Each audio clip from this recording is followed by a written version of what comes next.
Kurva pertumbuhan. Kurva pertumbuhan bakteri secara grafis menggambarkan jumlah sel hidup dalam populasi bakteri dari waktu ke waktu. Jadi, kurva ini memperlihatkan pola pertumbuhan yang dapat diprediksi saat bakteri tumbuh dalam kultur.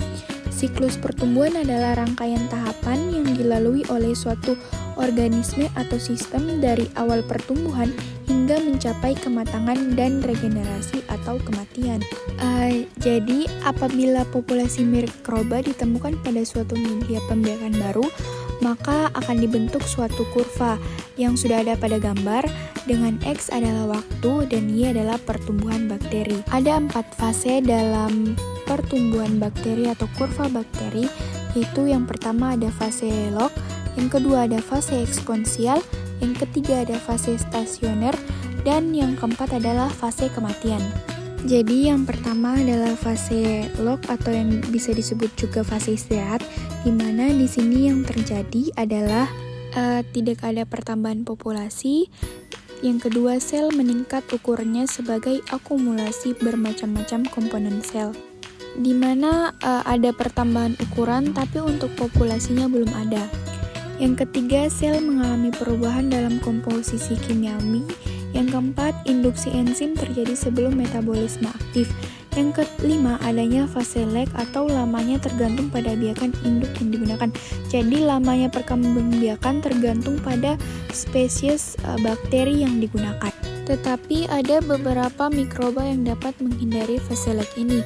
Contohnya, di mana sel di media lama dalam kondisi fase perbanyakan, kemudian dipindahkan ke media baru yang komposisi yang sama seperti media lama, maka hal ini juga akan menghindari fase lag. Jadi dia langsung masuk pada fase eksponensial. Berikutnya yang kedua adalah fase eksponensial. Jadi pada fase eksponensial yang pertama laju pertumbuhan bakteri konstan, di mana sel ini akan membelah diri secara konstan dan sudah ada terjadi pertumbuhan populasi baru. Yang kedua, massa menjadi 2 kali lipat. Aktivitas metabolik konstan. Yang keempat, log jumlah sel yang hidup terhadap waktu digambarkan pada kurva linear, yaitu pertumbuhannya naik. Masuk fase yang ketiga, yaitu fase stasioner.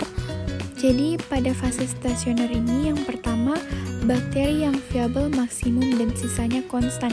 Jadi bakteri yang hidup sudah maksimum, tidak ada pertumbuhan lagi ataupun tidak ada pertambahan populasi lagi.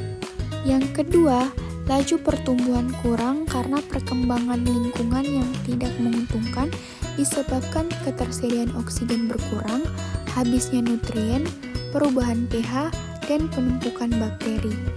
Yang ketiga, berkurangnya pertumbuhan dalam populasi diimbangi dengan terjadi kematian pada laju yang sama.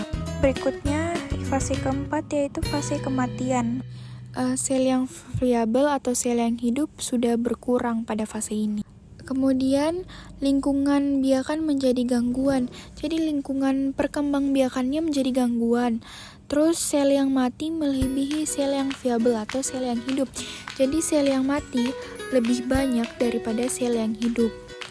Kemudian laju kematian mengalami percepatan, akhirnya mencapai nilai yang konstan atau maksimum, mengalami kematian eksponensial atau kematian yang banyak bakteri mengalami kematian.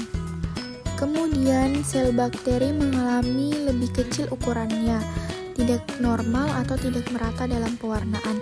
Jadi mengapa sampai sel bakteri mengalami keukuran tidak normal dan tidak merata dalam pewarnaan? Jadi terjadi pada fase stasioner, yaitu di mana sudah terganggu lingkungannya, di mana pH-nya sudah tidak stabil. Kemudian habisnya nutrisi, oksigen sudah berkurang, dan juga terjadi penumpukan produk beracun. Jadi itu yang menyebabkan ukurannya mengecil atau tidak normal. Jadi berikutnya, semua sel mati dalam beberapa hari atau bulan. Tetapi sel mati ini tergantung dari spesies yang digunakan. Jadi sel bisa mati dalam beberapa hari atau bulan tergantung pada spesies mikroba yang digunakan. Sekian penjelasan mengenai kurva pertumbuhan bakteri.